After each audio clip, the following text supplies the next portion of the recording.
Now then, welcome back to another episode on the Hypermine Infinity Evolved server. And I've just eaten cheese, hence the hat today. It is the cheese hat, oh yes. Now, you may notice that I'm standing on something a little different that wasn't here before. It is lots and lots and lots and lots of item ducts leading from a chest. And the chest is being fed by a tesseract. And that is all there is to it, folks. No. This is processing input. So I took it. I was fed up with what I had, right? I was fed up with what I had, the system I had, the setup I had, with pipes and barrels and all sorts up into the air. So I've started fixing it. The idea here is processing input. Will bring all items into processing into that chest there, that gold chest there, and then these pipes will extract them and sort them amongst the barrels, and anything that does not belong in one of these barrels will travel up past this dense cable. It's set on dense. That means that it will think of it as like the furthest possible location to send an item to. So it'll go and check all the other locations first, and then, there's nowhere else to go, so this is the item. This is where the items are going to go. So if the items do not fit into these categories of blocks, or these categories of minerals, they will end up going into that chest there, and then from there they'll get item duct again, all the way across. And I chose the ones you can see through. Not the opaque ones, but the ones you can see through. So I can see items travelling across to the next section. And in the next section, we get all this kind of stuff. I've got a load of oak saplings and stuff in there at the minute, but don't worry about that. All the useful things, like uranium ore, yellowite ore, lapis, and all the actual ores and everything that you get dug up is going to come over to this section. Now, this section here, processing, is... Well, actually, I think it's going to be distribution and then processing over there. But still, distribution section, I'm dealing with that later. All I wanted to do for now was check that this part was working and get all my ores and stuff arriving there. I've got them all in the AE system still at the moment. All the ones that I've had previously are in the AE system. I've got tons of stuff. So I only really ran the quarry to try and get some diamonds and some bits and pieces just to keep me going, because I've used a lot of diamonds up. So yeah, some of these are upped on storage levels and also put void upgrades on. So I'm never going to need more than a stack of gravel, and I've got gravel being produced elsewhere.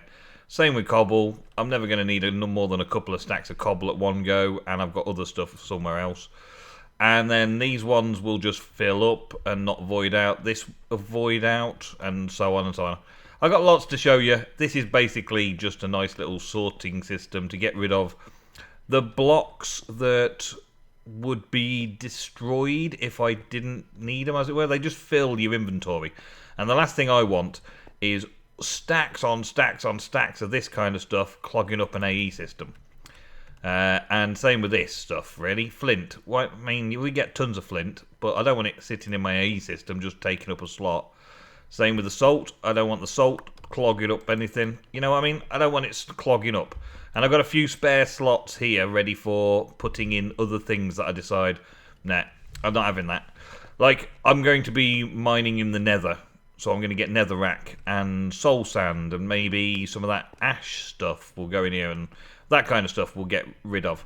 I've also got filing cabinets for bees, because we pick up a lot of rocky princesses. And if you notice, all the princesses have a 5016 name, as it were. So all princesses can go into a filing cabinet, and all drones have a 5015 name. So therefore they can all go in that filing cabinet because they share types. So that's just a simple way of getting rid of any bees that I pick up on the way, because I've got the infernals from the nether and a rocky from general mining. And I also get these ones every now and again from normal mining. I don't know why. But anyway, that's that sorted, and that goes over to there. But that's not really what I wanted to show you. This is just something I was messing around with while things were happening, while I was producing other things and sorting bits and pieces out. because I've had machines running and all sorts, I've got an inventory full of the big reactor. The big reactor that is cooled reactor. And I've decided to take it from the hypermarket and bring it over here to start thinking about changing my ways with the steam turbine. Obviously, the steam turbine is going to produce a ton of power, more than the big reactors themselves can produce. Tons and tons of the stuff, and it's still lovely spinning over there. Oh, I did not know creepers could spawn on that. Hey creep, hey creep, that's it, come down here, that's it, come down here. Get away from my stuff, man. I didn't realise they could spawn up on top of those tanks. I went back to the tank idea, because I realised that the Tesseracts, well, they were better placed somewhere else for the resources cost. Because these pipes here that I was talking about, the unlimited transfer from them, means that I've got steam in a jar here, basically, and this is unlimited transfer into the turbine. So it's just going to keep transferring as much steam as the turbine can take from the tank. And the tank makes a fairly cool floor, I thought, as well. But now I've got to figure out putting some torches down. And I don't have any torches. So never mind, I'll do that later. The steam boilers can then just sort of attach to the tank. And the tank can extend as a flooring, as it were, or a ceiling in this case. So I've got turbines and tanks as the ceiling above me. Which I think looks quite cool. I think it will look quite cool. I'll put a few bits and pieces in it every now and again, like pathways and stuff, but I'm thinking of putting another big reactor hanging from it and feeding into it through these pipes again, sort of around this area here, so I can take the water from here into the big reactor, then the big reactor can pump its steam straight out into there. So I've got that set up, and it's pretty much what you've seen before. This is only a small version of a big reactor. So I've got to get some more control rods and some more bits and pieces made up and all that kind of stuff. But I'm going to build it here and get the water straight from here and put the steam straight into tanks. I've got lots more tanks. The best thing about these open blocks tanks, that's reactor glass. The best thing about these open block tanks is that they just attach. So you can just literally go along and add tanks to it. So you can have a tank that's in any shape you want. Which is why I've picked it for my floor, as it were. Look how fast this is filling back up, man. This is awesome. So, steam-wise, I'm getting a lot of steam. Right, let's put that away for now.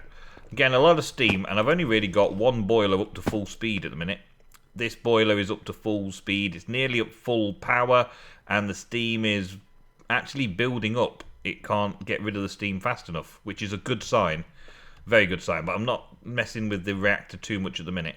And this one is slowly heating up. This was the second one. I got the first one up to speed and running, turned the turbine on, got it to a stable point, then turned the second one on, and now this is an additional steam going into the tanks. Both are being fed by charcoal, pure charcoal. The tree farm is something that I want to deal with today as best as possible, but I don't want to spoil it by talking about tons and tons of things all at once and then not doing anything. So I'll just showing you stuff. Wait, in coils and stuff. Oh my god! Look, okay, the rotor speed's gone up into critical level because I didn't engage the coils. Okay, what the frickin'? Look at that. Okay, so this is a bad example because really this rotor speed will drop down now and it will continue to drop down all the way down to somewhere in this light dark blue here. But because I've spent ages just leaving it, the rotor speed's built really high up.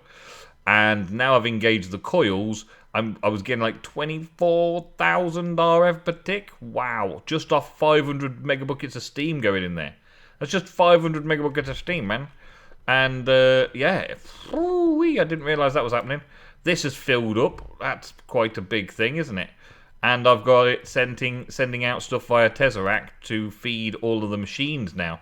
Because I took down the hypermarket one, I had to reroute all of my Tesseracts to beam from here instead. But, wowee. I'm going to have to get some more resident ender cells and that, really, just to I don't know, kind of store energy a bit more efficiently. But that is massive. And it's dropping down now, as you can see, but that was a big shock to the system as soon as it came in. Once this is fully operational, sitting in this sort of rotor speed area, right, which it'll drop down into now, and then it'll pass through because we're not pumping enough steam in right now.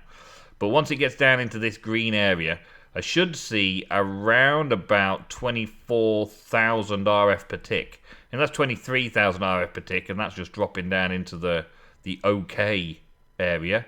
Now we're getting more into the reasonable, what I think it should be maintained at in the future. I do need to increase the steam, though. That's the thing, right? So at the minute, steam is full, and this tank is full and filling up. So let's increase the steam on here a bit. Let's try and right, we do control to up it by a couple of hundred.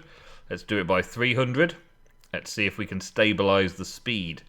No, it's still dropping, but now it's into that sweet spot where I'm aiming for, and it's at 26,000 RF per tick. And it's not going anywhere, though. I'm wasting it. It's not doing anything. It's useless energy at the minute. But that's going to be a good amount there, right? But that's still, the steam's keeping up, but if I put it on 1,000, do we start stabilizing? I think I need to stabilize it around 2,000, really. But I'm not producing that much steam at the minute. As you'll see, this is now slowly running down. Okay, maybe not. It's, oh yeah, it is. I can't tell. It's about breaking even at the 1,000 steam. This is now going down rapidly, even though it's almost at max heat. This is going down in steam, so we're not producing enough steam to maintain that speed. So this one up there will potentially bring me up to speed. And then I've still got the third one, and I've got this big reactor that I'm going to use.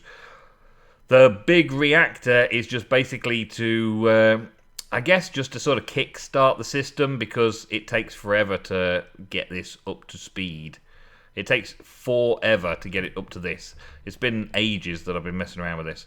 So I'm going to build the big reactor just here to get that as a quick startup, I guess.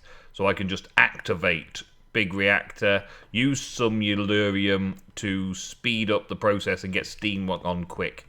In case I run out of charcoal in these, which currently doesn't look very likely.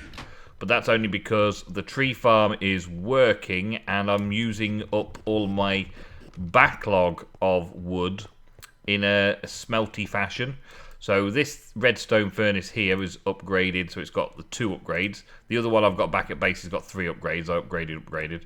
But that is feeding charcoal directly into there. As soon as the farm itself chops it down, it's just sort of self-sorting, self-sacrificing, whatever you want to call it. Everything's going into the furnace when it can. So when it has a big batch of chopping stuff down, which, why it's not doing it now, I don't know. Should really be doing it. It's got the range and everything on it. And it's got power coming from turbine 1. Yeah. Everything should be fine. I just give it a kick every once in a while. So, yeah. That's not ideal as my farm. I mentioned this last episode. It wasn't my ideal farm. So what I was looking at doing and couldn't do... Hey, dude, you've got next week's hat. Oh, it's a monocle-y one. That's cool. In Mr. Industrial. And there's always another one. There we go. Have it. I've got so many hats now. I don't know what to do with them all.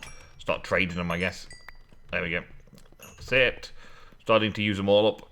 So what I was looking at doing was a Steve's Carts tree farm. But through all the many things that I've been doing, I ran out of diamonds. I've got no diamonds left, right? So I run a quarry. Just a little quarry, just like one chunk. And I got all that out of one chunk except for diamonds. And it sucks, so I've got to move the quarry again. But to move the quarry again, I need a stable power supply. And to get the stable power supply, I've got to get that turbine working. Getting that turbine working will probably be cool to power a quarry as well. Yeah, we'll get there in the end. And then maybe then I can have a proper tree farm, which may run and be self-sufficient and all that kind of stuff and work faster. But for now, I've got some more harvesters. I've got some more planters that I can make. I'm just going to make some more planters. And I'm going to fill that 3x3 chunk with 9 planters and 9 harvesters. Maybe even more harvesters. Maybe harvesters on every side of the thing. And get all that set up and show you how it's all operating. I may even include a little AE system. The planters and the harvesters will not be a waste. Even though I'm planning on upgrading to a Steve's cart to do all my tree farming, the planters and harvesters will end up being then planters and harvesters for crops and other things. So it's not a waste of time making them, it's just an immediate solution to get things running and get that big reactor going so that the power's constant, so I can then start using Tesseracts to beam that power to all the machines and start actually using it for so many things and keep it maintained. I've got to get a balance. I've got to balance it out, get it sorted, and get it right. And that's what I'm going to be working on today. This is actually keeping up with the backlog of wood and just keeping this full. So the steam boilers should be fine. But anyway, cracking on. Well, this is not super fast forward or anything. This is not a special cutscene.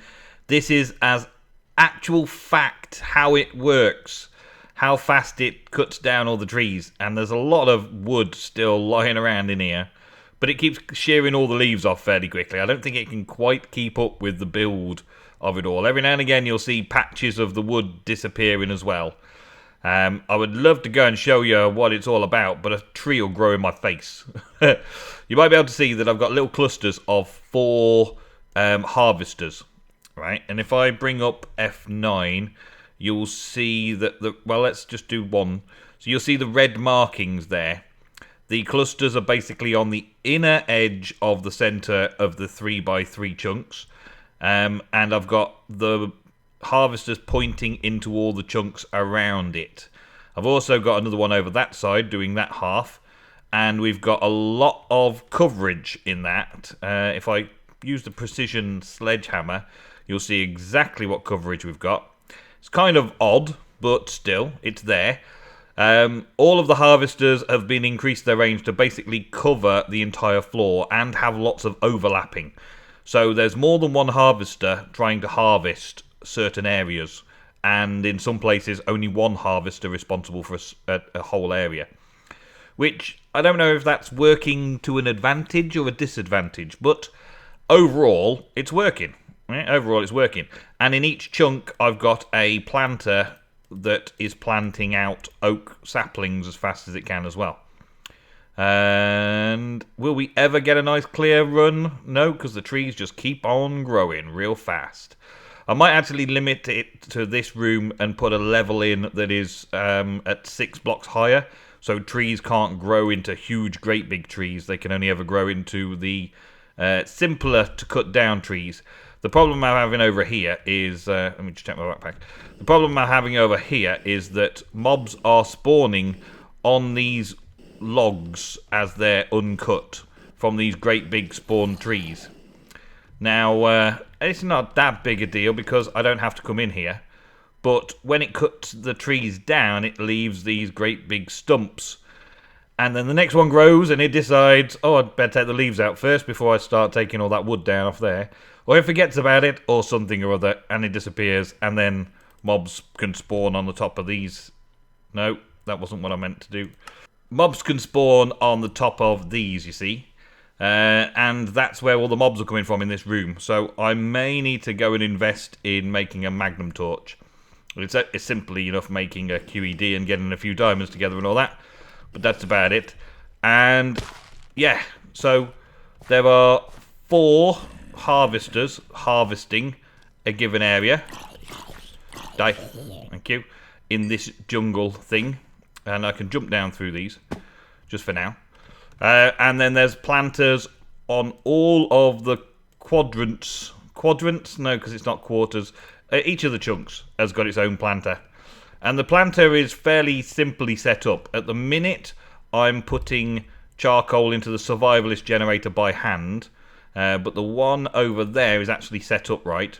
Let me go over to there. The reason I've only got that one set up is because of lack of diamonds, right? It's a diamond chest is my ender chest with charcoal in. Let me get rid of that NEI as well. Diamond chest. Diamond locked chest, should I say. So it's my supply of charcoal. So I need some more diamonds to lock some more ender chests. I can make all the ender chests, I just can't lock them. And we've got a item translocator beaming into the survivalist generator, keeping the survivalist generator full of charcoal. And these things don't use a lot of power at all, which is why I didn't waste a tesseract on the planter. Yeah, because no point. So I'm using ender chest instead. The next ender chest is a green public ender chest. And that's set to keep one stack of oak saplings in it at all times by having translocator that I'll show you in a bit. And that is there's one of those connected to every single planter.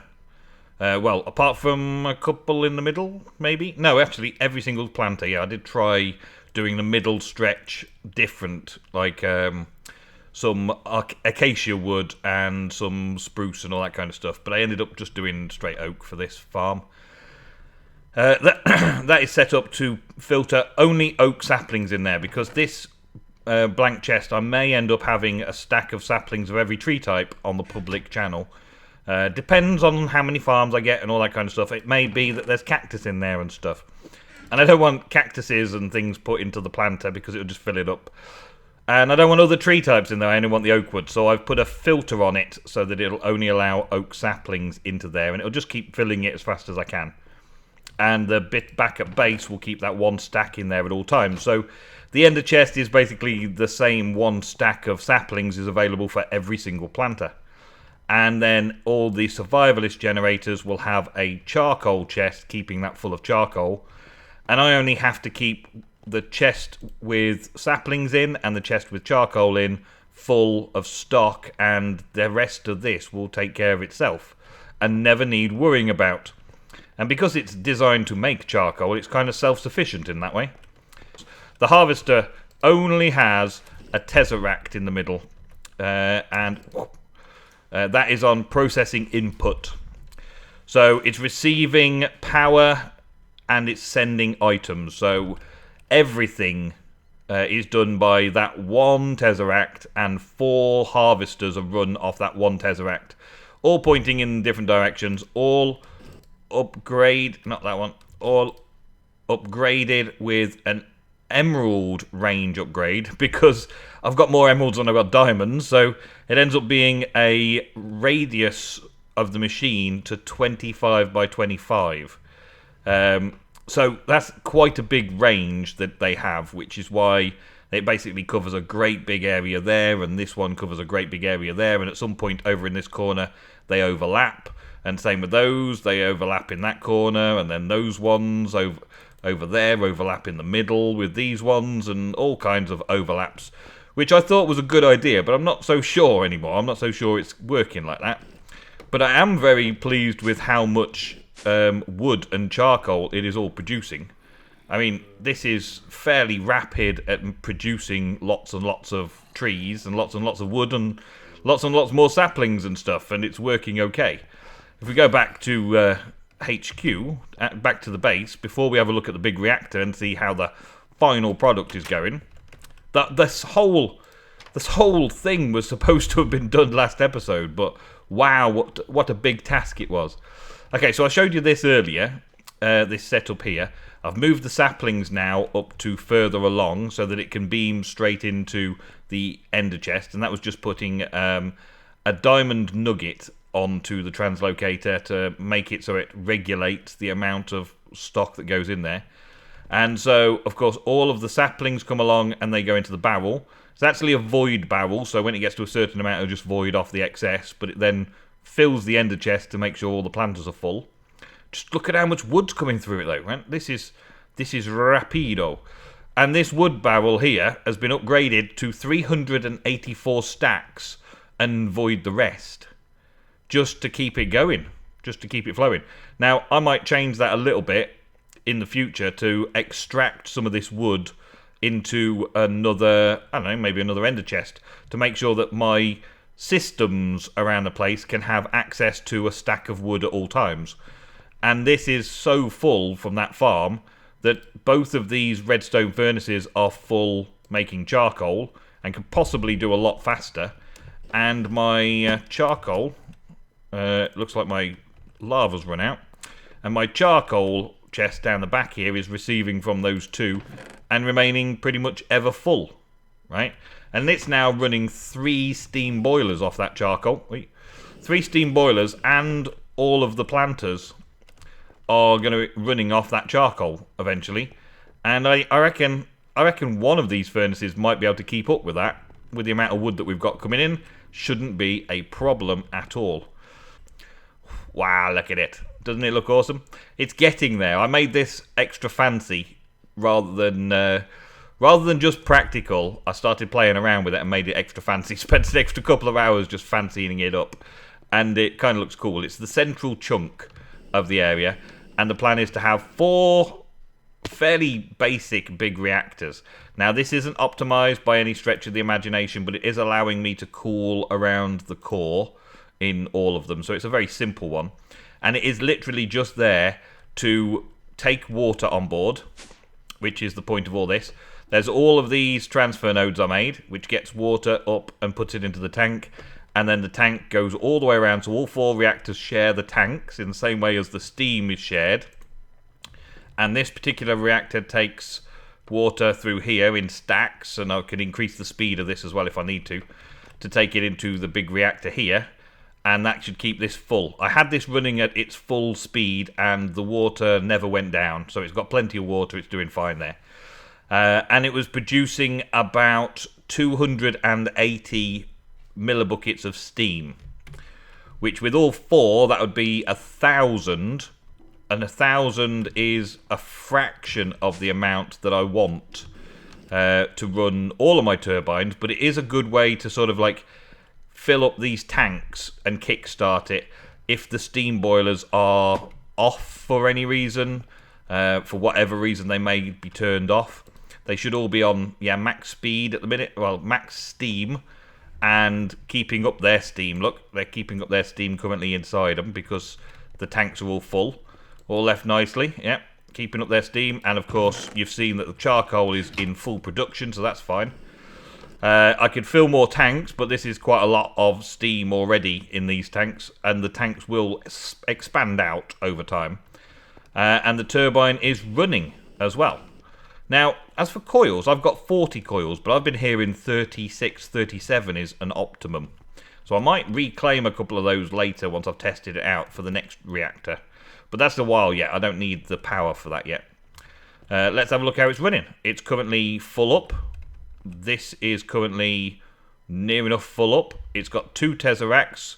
One's the turbine 1 power, and one is set up as processing input. So when I set up a quarry, I've got the energy coming from here on that channel, and I've got the receiving location is that sorting system that I've just showed you.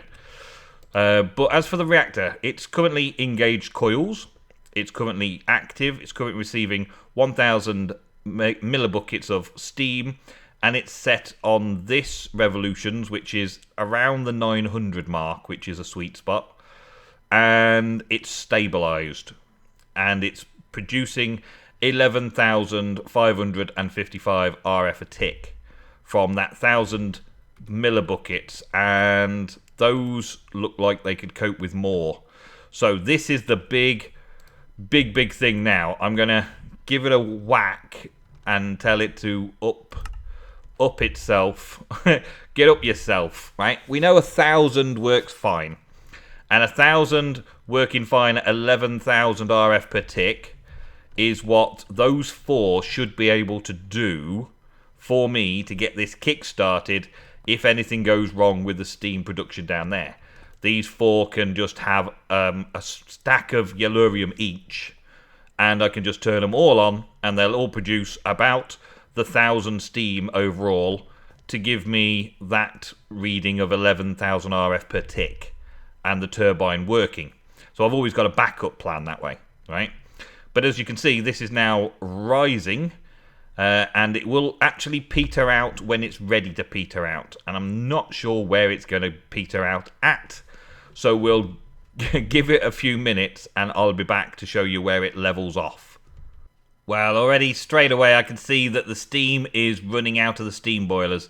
3 steam boilers running at 1,000 degrees are still not producing the full 2,000 steam that I'm requesting from it.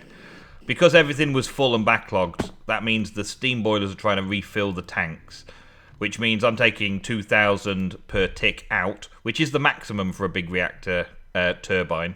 It's the maximum possible amount you can have ever. It doesn't go any higher than 2,000, as you can see. So getting that 2,000 should give me a sweet spot at some point up here. But as you can see, with all the steam running down, I'm actually less productive.